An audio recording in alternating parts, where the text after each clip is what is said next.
সকলকে জয় যিশু খ্রিস্টতে আমার প্রিয় ভাই এবং বোনেরা, যারা এই সময় এই ভিডিওটি দেখছেন তাদেরকে আমি অসংখ্য ধন্যবাদ জানাচ্ছি। আর আমি বলতে চাইছি যে আপনারা এই প্রথম থেকে শেষ পর্যন্ত এই ভিডিওটি আপনারা প্রথম থেকে শেষ পর্যন্ত দেখবেন। আর এই যে বাক্যগুলি বলা হচ্ছে, আপনারা বাক্যগুলি মন দিয়ে শুনবেন। বাক্যগুলির মধ্য দিয়ে ঈশ্বর আপনাদেরকে আশীর্বাদ করবেন। তো আজকে যে বাক্য দেখব, বাইবেল থেকে আমরা দেখব প্রথম করন্থীয় 13 অধ্যায় 1 থেকে 13 পদ। প্রথম করন্থীয় 13 অধ্যায় 1 থেকে 13 পদ আমরা দেখব। তো আমরা তার আগে বলতে চাইছি যে ভালোবাসা প্রত্যেকটা মানুষই চায় যে তাকে কেউ না কেউ ভালোবাসুক, তার সঙ্গে ভালো ব্যবহার করুক, ভালোভাবে কথা বলুক। প্রত্যেকটা মানুষই চায় যে আমাকে কেউ ভালো বলুক। তো এই প্রকার যে ভালো বলুক বা ভালোবাসা, এই ভালোবাসা কী রকম হতে পারে সেই বিষয়ে কি আপনার ধারণা আছে? আপনি কি সেই বিষয়ে জানেন ভালোবাসা কী প্রকার হতে পারে? তো এই বিষয়ে আজকের যে বাক্য, এই বিষয়ে আমরা দেখব। তো প্রথম করন্থীয় তার যে 13 অধ্যায় 1 থেকে 13 পদ, এখানে সেই ভালোবাসার কথা বলা হয়েছে। তো এই ভালোবাসার বিষয়ে আমরা দেখব। তো এই প্রকার যেমন গীতকার বলে যে একটা গানের মধ্য দিয়ে আমরা দেখি, হিন্দি গান, তো সেটা বাংলায় আমি গাইছি 2 line.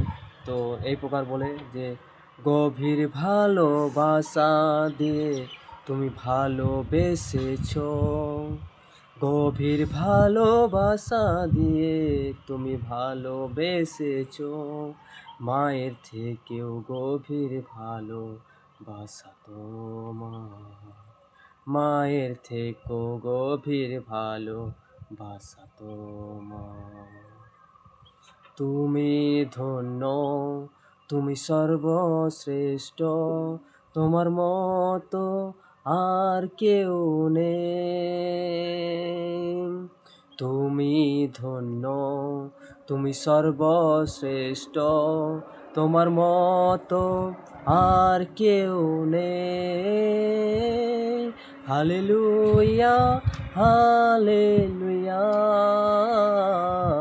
Hallelujah, hallelujah,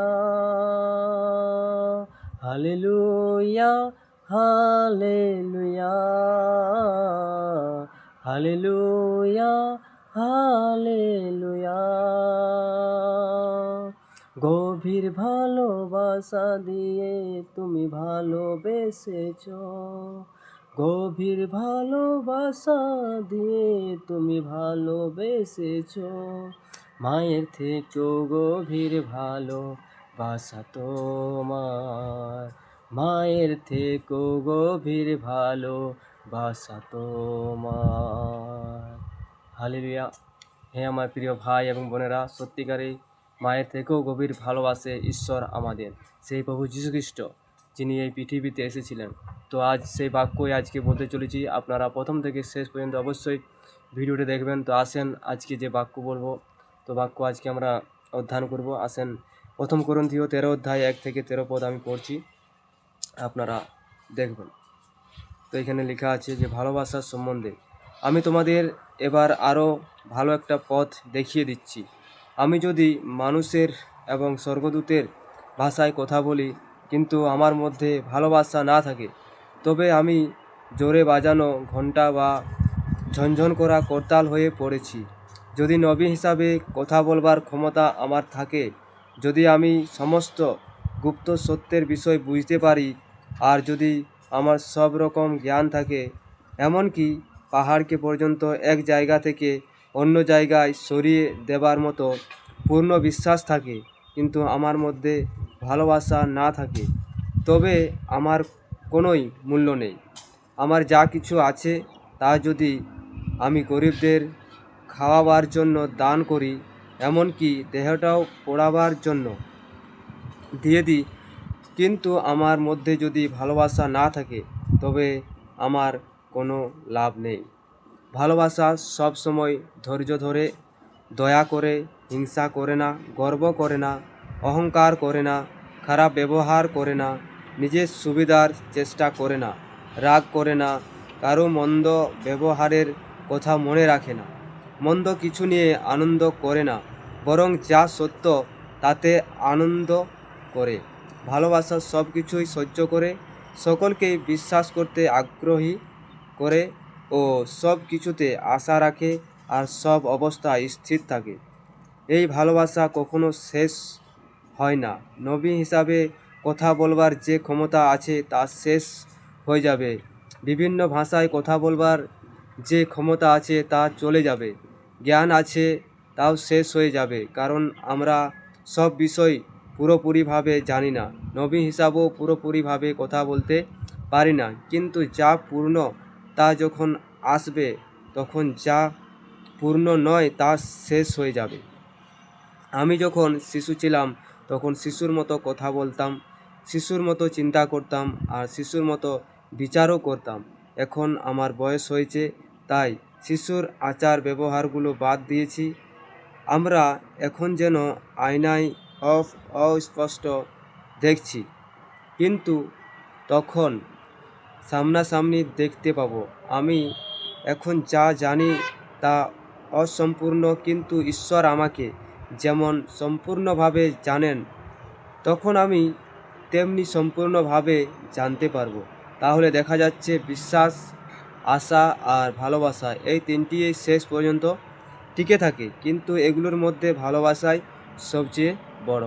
amen, hallelujah.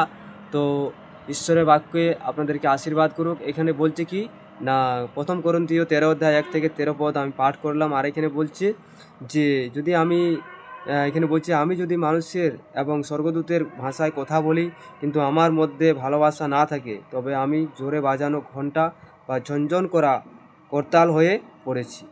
Hallelujah. তো এখানে দেখেন প্রেরিত পৌল এই যে করন্থীয় পুস্তক লিখেছে আর করন্থীয় মণ্ডলীকে তিনি লিখছেন, আর বলছে যে যদি আমি স্বর্গদূতের মতো কথা বলি বা ভালো ভালো ভাষায় কথা বলি, তো আমি খুব সুন্দর সুন্দরভাবে মধুর সুরে কথা বলি, সেই সকল যদি আমি বলি, আর যদি আমার মধ্যে সেই ভালোবাসা যদি না থাকে, তাহলে বলছি কি না আমি সেই জোরে বাজানো করতাল বা সেই বাজনার মতো একটা আওয়াজ শুধু হয়ে গেছি। তো সেই ভালোবাসা আমাদের জীবনে থাকতে হবে। যে প্রকার প্রভু যিশু যে প্রকার বলেছিলেন সেই প্রকার তিনি করেও দেখিয়েছিলেন। তো তার বিষয়ে আমরা জানি যে ঈশ্বর এই জগৎকে ভালোবেসেছিলেন এবং কি করেছিলেন না তার একমাত্র পুত্রকে তিনি দান করেছিলেন, যেন যে কেউ তার উপরে বিশ্বাস করে সে বিনষ্ট না হয় কিন্তু অনন্ত জীবন পায়। তো সেই যে ভালোবাসা ঈশ্বর দেখিয়ে গেছে, তার একমাত্র পুত্রকে তিনি দান করে দিয়েছেন, সেই প্রকার আমাদের জীবনেও ওই ভালোবাসা থাকা দরকার আছে। হালেলুয়া। যদি এই ভালোবাসা আমাদের জীবনে থাকে, তো বলছে এই ভালোবাসাই বলছে শেষে আমরা দেখলাম 13 পদে লেখা আছে, তাহলে দেখা যাচ্ছে বিশ্বাস, আশা আর ভালোবাসা এই তিনটিই শেষ পর্যন্ত টিকে থাকে, কিন্তু এগুলোর মধ্যে ভালোবাসাই সবচেয়ে বড়।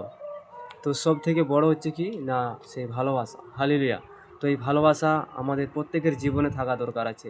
যদি আমাদের জীবনে সেই ভালোবাসা নেই, প্রেম নেই, তাহলে কি হবে না আমরা ঈশ্বরের থেকে দূরে চলে যাব, এবং আমরা সেই যেন এখানে বলছে প্রেরিত পৌল যে আমি জোরে বাজানো ঘণ্টা বা ঝনঝন করা করতাল হয়ে পড়েছি।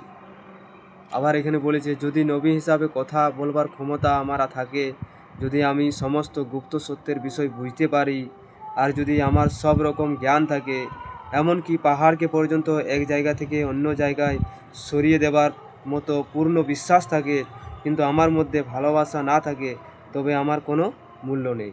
তো এই প্রকার সব কিছু বলছি, যদি আমি একজন ভবিষ্যৎ বক্তা ভবিষ্যতের বিষয়ে বলতে পারি, এই প্রকার বলছেন তিনি, আমি খুব সুন্দর গাইতে পারি, আমি খুব সুন্দরভাবে কথা বলতে পারি, আমি খুব সুন্দরভাবে অনেক মানুষ আছে সে বলতে পারে যে আমি নাচতে পারি অনেক সুন্দরভাবে।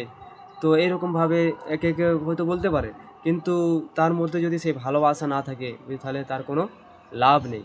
এখানে আমরা দেখতে পাচ্ছি। আর বলেছে আমার যা কিছু আছে তা যদি আমি গরিবদের খাওয়ার জন্য দান করি, এমনকি দেহটা পোড়াবার জন্য দিয়ে দিই, কিন্তু আমার মধ্যে ভালোবাসা না থাকে, তবে আমার কোনো লাভ নেই।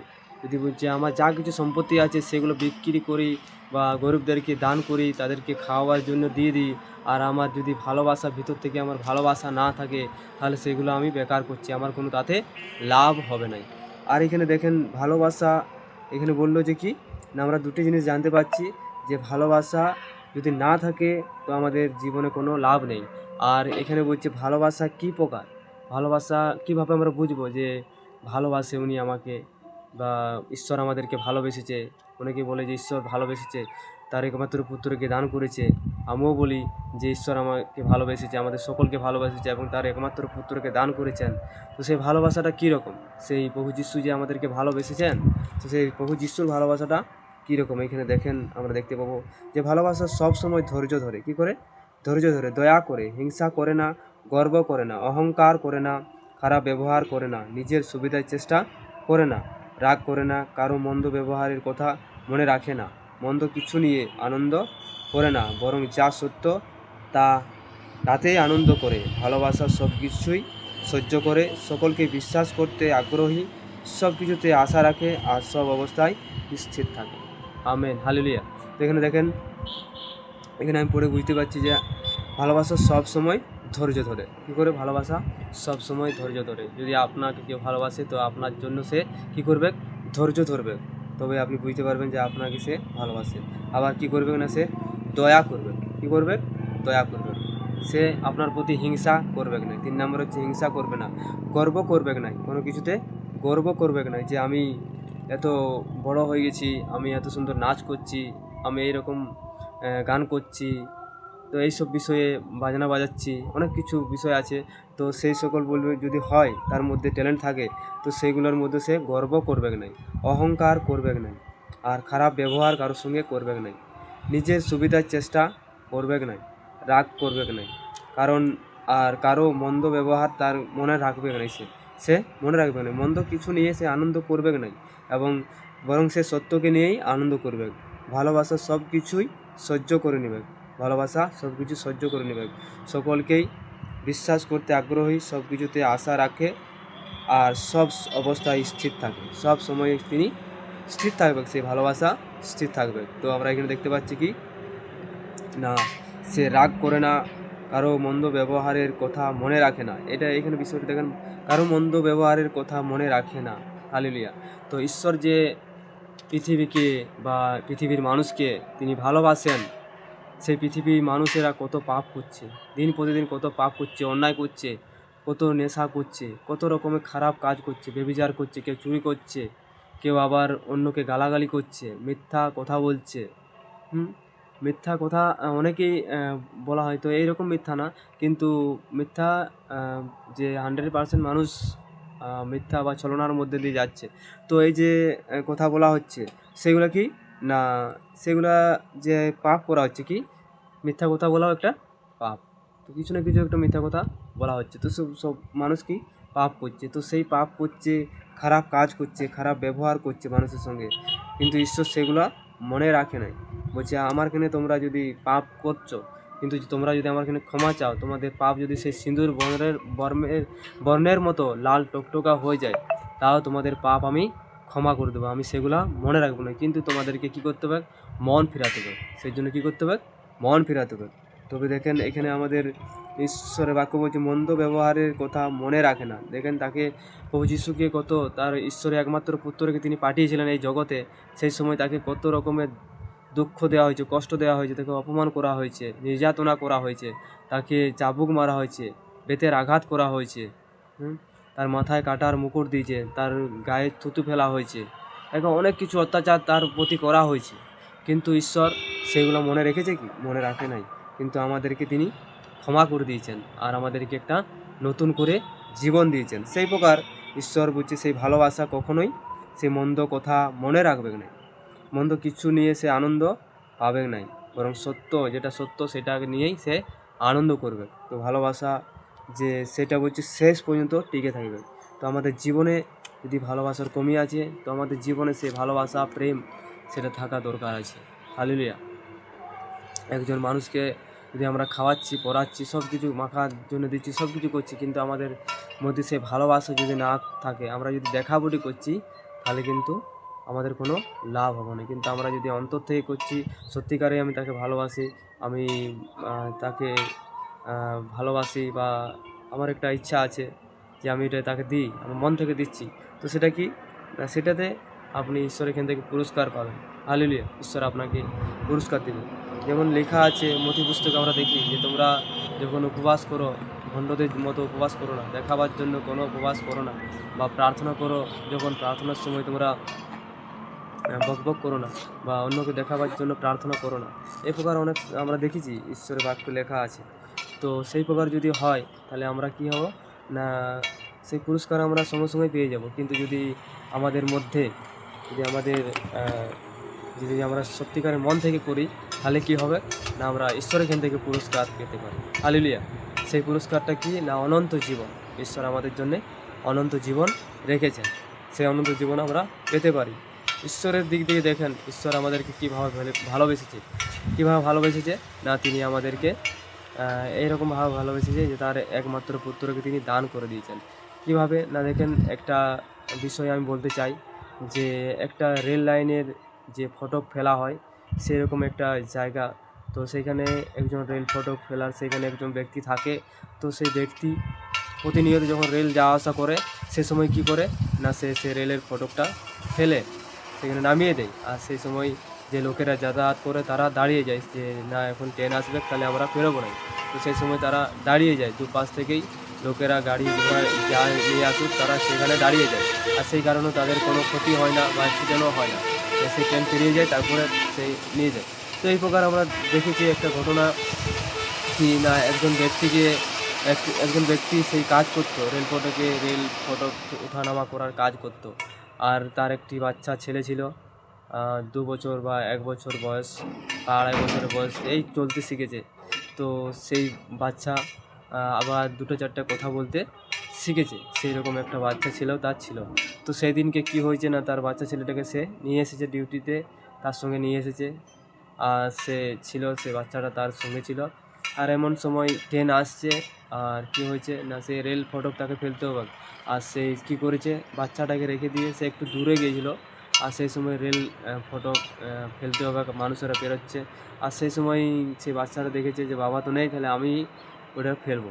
তো এই প্রকার সে ফেলতে গেছে, কিন্তু কী হয়েছে না, সে যে চাকা থাকে সেই চাকার মধ্যে বাচ্চাটা আটকে গেছে। তো চেন বা চাকা, যে লোহার চাকা থাকে, দাঁতগুলো থাকে, সেখানে সেই বাচ্চাটা আটকে গেছে। তো সেই দূর থেকে দেখতে পেয়েছে। তারপর তার বাবা যে দেখছে যে ট্রেন তো আসছে আর লোক যাতায়াত করছে, অনেক ভিড় ওইখানে, তো সেখানে অনেক মানুষ তো মারা যাবে। তো সেইখানে সে যেয়ে পড়ে, যে আবার ট্রেন সেই ফটক ফেলতে যাবে আর কি। তো সেই সময় দেখছে যে তার বাচ্চা সেখানে আটকে গেছে, যেখানে সেই চাকাটা ঘুরে সেখানে তার বাচ্চাটা আটকে গেছে। তো সে সেখানে ভাবছে, সেই তো আমি এবার কী করব, এই তো আমার বাচ্চাটাকে যদি বাঁচাতে যাই তাহলে অনেক মানুষ মারা যাবে, আর যদি আমার বাচ্চাটাকে মেরে দিই তাহলে অনেক মানুষ বেঁচে যাবে। তো আমি কী করবো, এই সময় সে ভাবা পাচ্ছে না। কিন্তু সে একটা নির্ণয় নিয়েছিল যে যাই হচ্ছে হয়ে যাক, কিন্তু আমার বাচ্চাটা মারা যাচ্ছে যাক, কিন্তু তার বিনিময়ে অনেক পরিবার বেঁচে যাবে, অনেক বাচ্চা আরও বেঁচে যাবে, অনেক মানুষ বেঁচে যাবে। তো সেই কারণে তার বাচ্চাটাকে সে সেদিন বলিদান করে দিয়েছিল। সেই রেলের যে ইয়েতে তাকে পিষিয়ে দিয়েছিল, তাকে হত্যা করে দিয়েছিল। আর তার বিনিময়ে প্রত্যেকটা মানুষ সেখানে বেঁচে গেছিল। তো হালেলুয়া। সেই প্রকার ঈশ্বর আমাদের প্রতি ভালোবাসা দেখিয়েছেন, তার একমাত্র পুত্রকে তিনি দান করে দিয়েছেন। আমরা সেই যেখানে মরে যাচ্ছিলাম, কিন্তু আমাদের জন্য সেই প্রভু যীশু খ্রিস্টকে তিনি পাঠিয়েছেন। আমরা যদি তার উপরে বিশ্বাস করি তাহলে আমরা কখনো আর মরবো না, আমরা বরং অনন্ত জীবন পাবো। তো সেই প্রকার ঈশ্বর আমাদেরকে ভালোবেসেছে। তো সেই ভালোবাসা আজও টিকে থাকবে, এবং সে তখনও ছিল আর এখনও আছে, আর আগামী দিন যুগানুযুগ ধরে সেই ভালোবাসা, ঈশ্বরের ভালোবাসা মানুষের প্রতি সেটা থাকবে। তবে আমাদেরকে কী করতে হবে না, আমাদেরকে বিশ্বাস করতে হবে সেই প্রভু যিশুর উপরে। যদি আমরা বিশ্বাস করি, আমাদের জীবনেও সেই ভালোবাসা, সেই যে প্রভুর অনুভূতি, সেটা আমাদের জীবনেও দেখতে পাওয়া যাবে। হালেলুয়া। তার আগে কিন্তু আমাদের জীবনে কোনো রকমই কোনো কিছু দেখতে পাওয়া যাবে না। হালেলুয়া। আমি বিশ্বাস করি আপনারা এই বাক্যর মধ্য দিয়ে আশীর্বাদ ঈশ্বর করেছেন আপনাদেরকে, আর আমি বিশ্বাস করি যে আপনারা অনেক কিছু বুঝতে পেরেছেন। তো যদি এই বাক্যটি আপনাদের ভালো লেগে থাকে তবে অবশ্যই আপনারা এই যে চ্যানেলটি আছে, তো আপনারা লাইক করবেন, আর কমেন্ট করবেন, আর সাবস্ক্রাইব করবেন, যাতে যা কিছু ভিডিও বানানো হয় সেটা আপনার কাছে তার নোটিফিকেশান চলে যায়। তো সেই জন্য আপনি চ্যানেলটিকে সাবস্ক্রাইব করবেন। লাইক করলে আগ্রহ হয়, ভিডিও বানানোর যে আগ্রহ সেটা বাড়ে। সেই জন্য আপনি এই ভিডিওটার মধ্য দিয়ে লাইক করে দেবেন, আর শেয়ার করবেন, আর কমেন্ট করতে ভুলবেন না। কমেন্ট করবেন, জানাবেন যে কীরকম লেগেছে। যদি কোনোখানে ভুল আছে তো আপনি সেটাও বলতে পারেন। তো সেই বিষয়েও বলতে পারেন, আমি শুধরানোর চেষ্টা করব। ঈশ্বর আপনাদেরকে আশীর্বাদ করুক এই বাক্য দিয়ে। ঈশ্বরের মহিমা হোক। সকলকে জয় যিশু। ঈশ্বর আপনাদের সকলকে আশীর্বাদ করুক। জয়।